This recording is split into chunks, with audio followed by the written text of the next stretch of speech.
Hello, children. Grandma's going to read another chapter for you from the book Just Plain Becky. I've chosen chapter 13 because it's a story about when your mommy and your daddies were little, and we lived on a farm, and there was a big hill behind the house, and we had a lot of snow there. This was in Virginia, and we had some pretty big snows, and the boys wanted to go sledding. So I picked chapter 13, which is called Chute, C-H-U-T-E, which is a little kind of a curvy sort of path that sleds go down. So I'm going to read you chapter 13 from Just Plain Becky about Chute. Joe bought a 2-tiered cast iron wood stove called the Baby Bear. It promised to put out a lot more heat than the propane heater. For the next few Saturdays, we could hear him out in the yard using a chainsaw and splitting maul to reduce several well-seasoned logs into stove-sized chunks. Whenever he got a big enough pile, he would call the boys out to stack the small logs in the woodshed beside the house.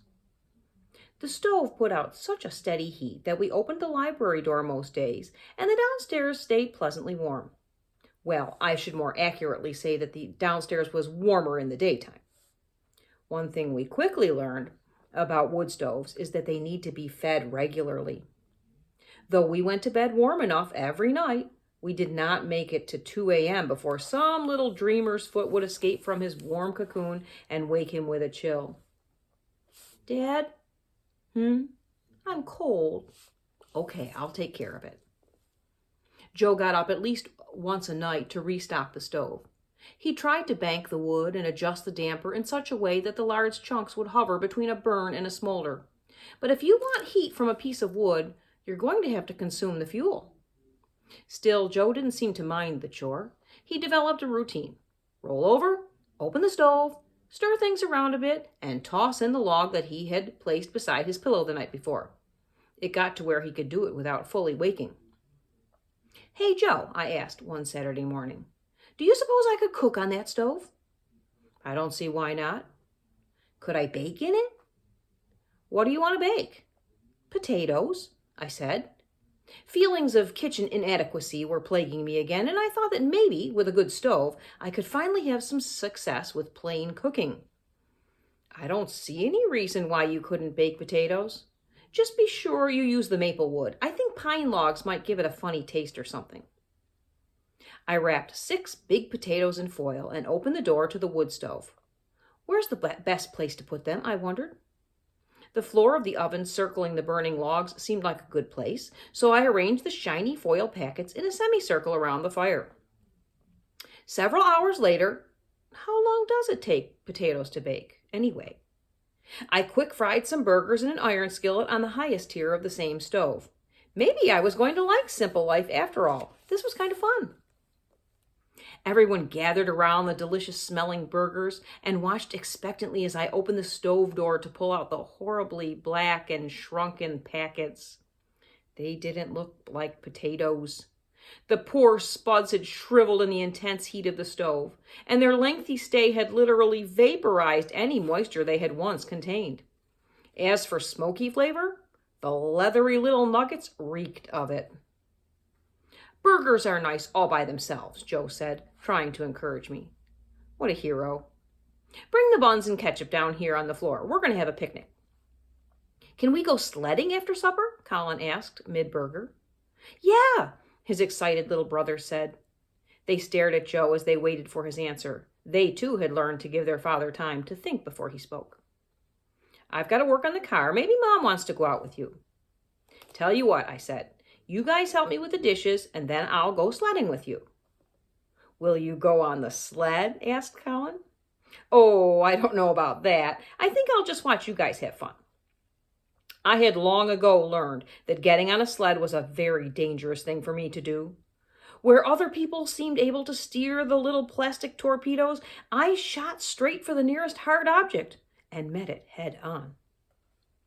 The chicken house was down the hill, about 50 yards from the people house. Between us and it was the most inviting place to sled that our boys had ever seen. "Woohoo!" Colin screamed as he belly flopped onto the bright orange sled and made the first run that evening. Nathan sat down in front of Evan on the other sled, and I gave them a gentle push. They were not quite ready for a woo-hoo yet. They simply let the wind steal their breath as it rushed into their wide-open, smiling mouths. All three boys arrived safely at the bottom of the hill. There was not much else they could do. The path was wide and smooth, and the many previous passes they had made had tamped the snow into a hard, slick chute. "You try," Colin had held his sled out to me. "It's a blast." Memories of sledding accidents long ago competed for my attention. I had lost consciousness many times in my life, and the first time was on a sledding hill. I was maybe 6 or 7 years old, and my parents had taken us to Como Park. It was the best park around for winter fun because it had both a sledding hill and an outdoor skating rink. Mom always brought along sandwiches and a thermos or two of hot cocoa. Somehow, she would corral the 6 of us Noonans at one time so we could share lunch together in the warm lodge. The food was welcome, especially the hot cocoa. But what I really wanted was to stay outside. I figured I could eat at home. Why waste time doing that when I could skate and sled? At the end of one long, incredibly happy day of winter play, my dad said, "You can all take one more trip down and then it's time to go home." His advance warning made it so much easier to leave. I stood at the top of the mountain of snow and planned my last run. I had one of those wooden sleds on metal runners. The plastic kind was rather new, and they did not steer very well. I saw where I wanted to go. Over to the left, toward the skating rink. There were not many people over that way. "Woohoo!" I shouted at the top of my lungs as I shot head first down the hill. I accelerated rapidly, and nothing was in my way to make me slow down or abort my run. It was the most exhilarating ride of the day. And then a lady stepped into my path. I don't think she saw me coming. She was looking the other way and not paying much attention to me or to the wooden sled she was pulling at the end of her rope. Thwack! I slammed into her sled and went tumbling. My forehead had collided with the metal runners of her sled, and I lost consciousness instantly. I became aware of my father's voice as he called to me through the haze. I was lying in the snow with his hand cradling my head. He smiled at me, but I could see worry in his face too. My forehead was swelling terribly, and he could see it. Dad carried my sled and helped me back to the car. I guess everyone else had already been headed that way, but he had been waiting for me, and he saw the whole thing. He said it looked to him like I had veered from an obvious path and had steered straight for the woman. She had been unharmed. I had only hit her sled. I was both sore and humbled. Sledding was a major pastime in Buffalo in the winter. I was going to have to learn to steer better. Winters came and went, and I kept on sledding and plowing into things. I did not learn to steer any better, but at least I didn't knock myself out doing it again until I was 13. It happened when I was at Girl Scout camp.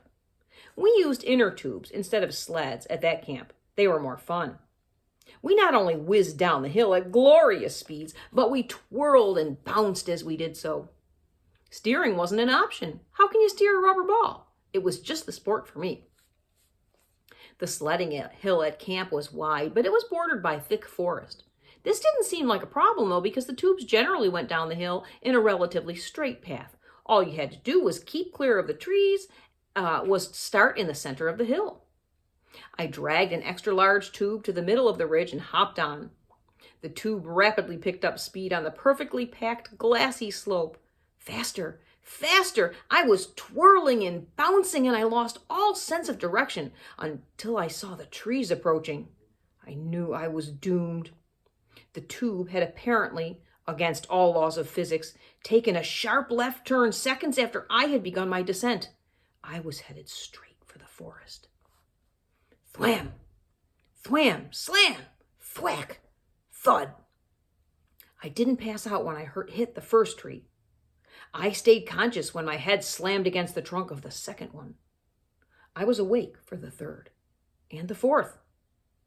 As head, then arm, then chest, and head again violently collided with one tree after another. I felt a remarkable sense of slow motion curiosity. There was no pain, just a dull, thudding impact. And then another, and another.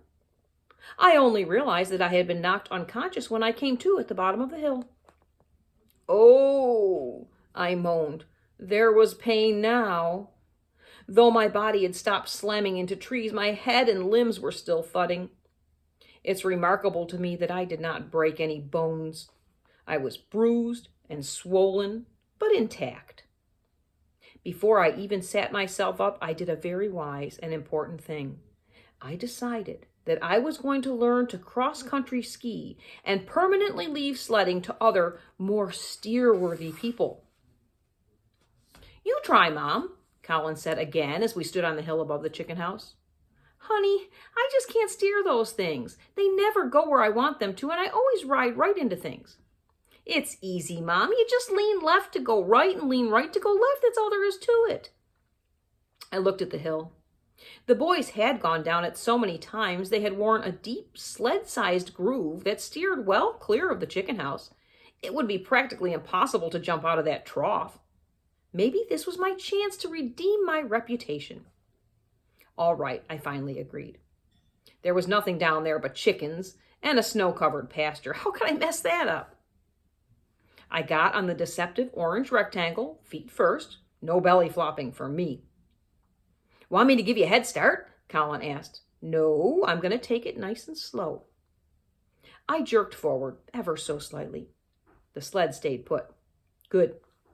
I jerked a bit harder, with a little more oomph. The sled started to move slowly down the friendly hill. Hey, this wasn't bad at all. I picked up speed as I zoomed down the hill in the safety of the groove. And then the unthinkable happened.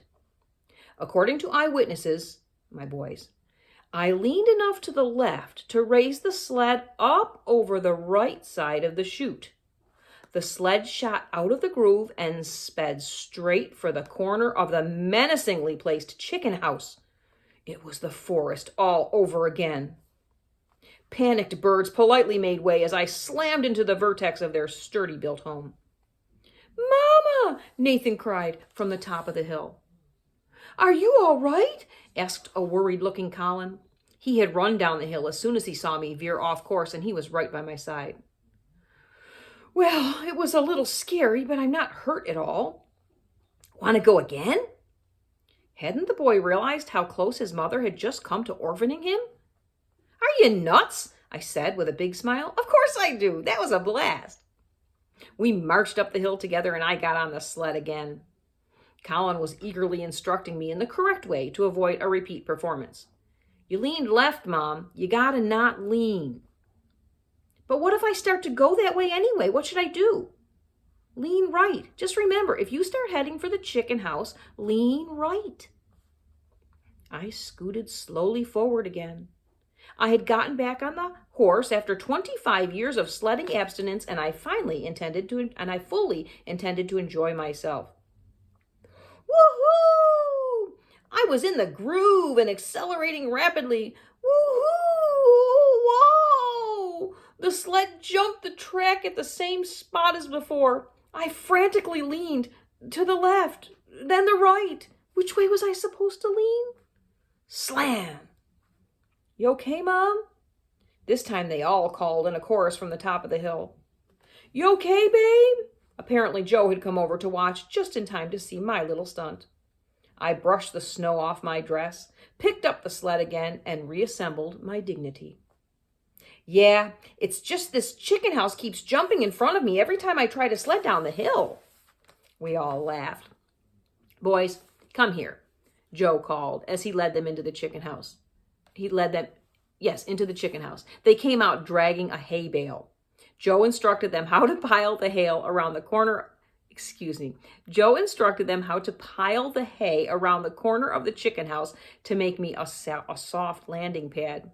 Okay, babe, he said, when the hay was all arranged to his satisfaction.